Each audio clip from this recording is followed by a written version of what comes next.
كانوا قليلا من الليل ما يهجعون আসসালামু আলাইকুম ওয়া রাহমাতুল্লাহ। বন্ধুরা, আমি তাজুল ইসলাম আপনাদের সামনে আজকে উপস্থিত হয়েছি এমন একটি বিষয়কে কেন্দ্র করে, যে বিষয়টি আমাদেরকে খুবই কষ্ট দিয়েছে, যে বিষয়টি আমাদের জন্য খুবই মর্মান্তিক বিষয়। যে বিষয়টি নিয়ে আপনাদের সামনে আজকে উপস্থিত, সেটা হলো বাংলাদেশি দ্বীনি শিক্ষার যে শিক্ষাধারা রয়েছে, কওমি শিক্ষাধারা। সেই শিক্ষাধারার যে 6টি বোর্ড রয়েছিল, সেই বোর্ডের 6টি বোর্ড সমন্বয় করে একটি বোর্ড গঠন করা হয়েছিল।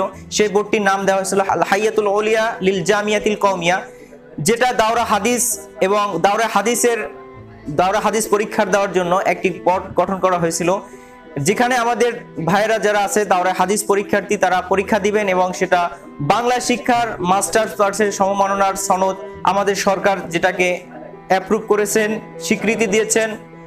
সেই যে পরীক্ষাটা 2019 সালের এপ্রিল মাসে 8 তারিখ থেকে শুরু হয়েছিল। আজকে 5 দিন অতিক্রম হয়ে গেছে, 4টে পরীক্ষা শেষ হয়ে গেছে।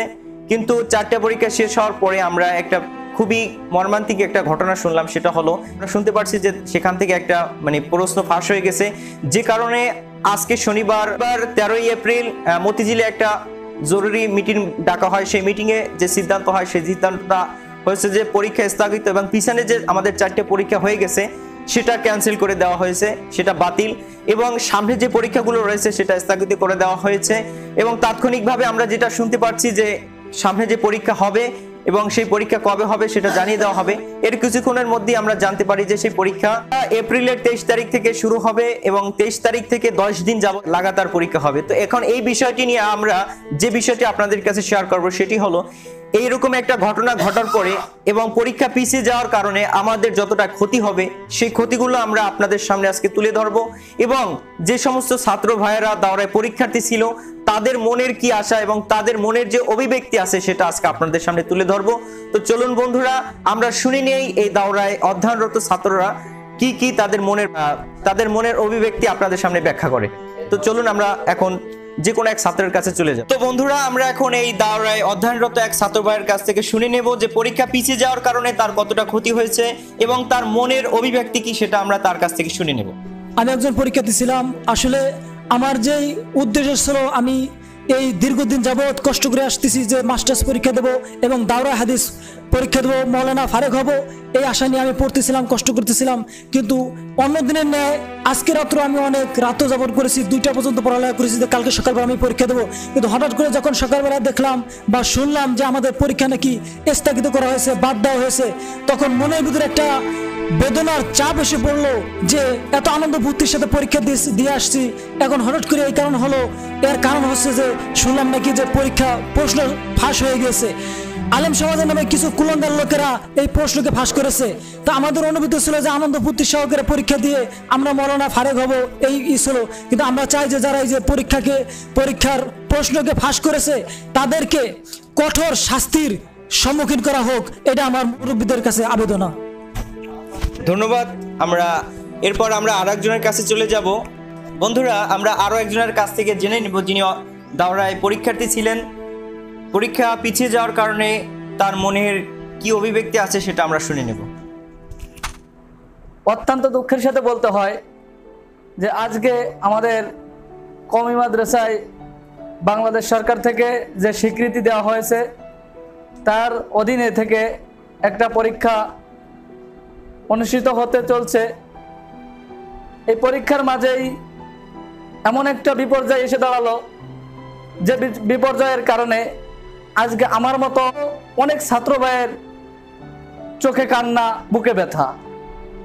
তার কারণ একটাই, যে দীর্ঘ 2 মাস যাবৎ রাত 2টা নাই 3টা নাই তারা মেহনত চালিয়ে পড়ালেখা করেছে এবং পড়ালেখা করার পর 5টা পরীক্ষা ইতিপূর্বে হয়ে গেছে। হওয়ার পরেও এখন যারা এই পরীক্ষাগুলো দিতে পারতেছে না, তাদের বুকে কতই না কষ্ট। এই কষ্ট বোঝার জন্য ওই সমস্ত আলেমের হৃদয় কাঁদে না, যারা আজকে এই পরীক্ষার ভাঙ্গার জন্য এই পরীক্ষার প্রশ্নকে ফাঁস করেছে এবং ফাঁস করে আলেমদের মুখে চুনকালি দিয়েছে। এক বলতে পানির মধ্যে এক ফোঁটা চেনা পড়লেই নষ্ট হয়ে যায়, ঠিক তদ্রূপ ওলামা ইকরামের ভিতর কিছু কুলাঙ্গার আছে। সবাই তো খারাপ নাই, একজন দুইজন খারাপের কারণে সমস্ত ওলামা ইকরামের বদনাম ছড়িয়ে যায়। তো ঠিক তদ্রূপ কওমি মাদ্রাসার উপর যে আস্থা ছিল, এই আস্থাগুলো এখন মানুষের থেকে সরে যাচ্ছে। তার কারণ একটাই, সে কারণটা হচ্ছে কিছু কিছু কুলাঙ্গারের কারণে। যেরকম আজকে যে পরীক্ষার যে প্রশ্ন আছে, এই প্রশ্নগুলো ফাঁস করেছে যারা, তাদেরকে আমি বলতে চাই, ভাই আপনারা কোন স্বার্থের জন্য করেছেন জানি না, তবে এরকম করেন না, কারণ হাজার হাজার দাওরা হাদিসের ছাত্র ভাই তো তাদের অন্তর থেকেই আপনাদের উপর বদ্ধ করা হবে। তো বন্ধুরা, আমরা আরেকজনের কাছ থেকে জেনে নেব যে তিনিও দাওরায় পরীক্ষার্থী ছিল, যিনি পরীক্ষা দিয়েছিলেন, তার মনের অভিব্যক্তি কি পরীক্ষা পিছিয়ে যাওয়ার কারণে, তার কাছ থেকে আমরা শুনে নেব। আমার মনের যে আবেগটা আমি প্রকাশ করতেছি, যে আমরা পরীক্ষা দিচ্ছিলাম এবং দীর্ঘ 1.5 মাস থেকে আমরা প্রস্তুতি নিচ্ছিলাম। তারপরে এই পরীক্ষার জন্য যে পড়াটা পড়ছি, আমরা রাত 12টা পর্যন্ত পড়ছি, আবার 4টার দিকে পড়ছি, 2টার সময় উঠছি, সকালে না খেয়ে যে পরীক্ষা দিছি, দুপুর সময় এসে খাইছি, তারপরে এরকমভাবে পরীক্ষা দিচ্ছি। আমাদের শরীরের কন্ডিশনটা খুব খারাপ। আর আমাদের আশা ছিল যে 4টা শেষ, আর আজকে একটা 5টা শেষ হয়ে যাবে, আর 5 দিন পরে আমরা বাসায় চলে যাবো, আর বাসায় যে মা বাবা ভাই বোনের সাথে একটা আনন্দ করব। আর আমাদের পরীক্ষা খুব সুন্দর হচ্ছিল। ইতিমধ্যে যে এই যে একটা অঘটন ঘটছে, প্রশ্ন ফাঁস হয়েছে, তার জন্য দুঃখিত। যে এখন শুনতেছি পরীক্ষা পিছিয়ে দেবে, এখন সামনে পরীক্ষা কিভাবে দেব আর শরীর কি কতটা ভালো থাকবে, ঠিক আছে, সেটা আমাদের এটা আল্লাহ ভালো জানে। আর দুঃখের সাথে বলতে হয় যেটা আগে পরে ছিল না আমাদের মাদ্রাসা পরীক্ষা, মানে প্রশ্ন ফাঁস হওয়াটা, হঠাৎ এই জিনিসটা হলো কিভাবে, ঠিক আছে ভাই, এটা আমার মানে ব্যক্ত করতে পারতেছি না ভাষায়, মানে খুব কান্না পায়। তা আমি চাই যারা এগুলো করছে এদের দৃষ্টান্তমূলক শাস্তি দেওয়া হোক, আর যারা আলেম সমাজের বদনাম করছে তাদের শাস্তি দেওয়া হোক। আমি জানি এরা হয়তো আলেম না, করছে, তারা আলেম হতে পারে না, ঠিক আছে। তাই যারা এই যে আমাদের আলেম সমাজকে বদনাম দিছে, আমি তাদের নিন্দা জানাই। আর আমার সম্মানিত ছাত্র ভাইরা যারা পরীক্ষা দিচ্ছিল, তাদের যে সামনে আগামীতে ভালো পরীক্ষা দিতে পারে, আমি আশাবাদী যে সবাই পরীক্ষা দিবে, শরীরে যে অবস্থা হোক না কেন, আমরা চাই আমরা পরীক্ষা দিব। আর আমাদের পরীক্ষা আগামীতে ভালো হবে ইনশাল্লাহ। তবে আমাদের পরীক্ষার জন্য মানে আমরা সবাই ভালোভাবে পড়তে পারি, শরীর ভালো থাকে, সবাই দোয়া করবেন আমাদের জন্য যে আমাদের শরীর ভালো থাকে। তো বন্ধুরা, আমরা শুনে নিলাম যে সমস্ত ছাত্র ভাইরা পরীক্ষার্থী ছিল, তাদের মনের যে কষ্টটা এবং মনের যে বেদনাটা, সেটা আপনাদের সামনে শেয়ার করলো। আসলে খুবই কষ্ট লাগে আমারও, কারণ আমিও একজন পরীক্ষার্থী ছিলাম। আমারও ইতিপূর্বে 4টি পরীক্ষা, লিখিত পরীক্ষা শেষ হয়ে আর 5টা পরীক্ষা বাকি ছিল, বা 6টা পরীক্ষা বাকি ছিল।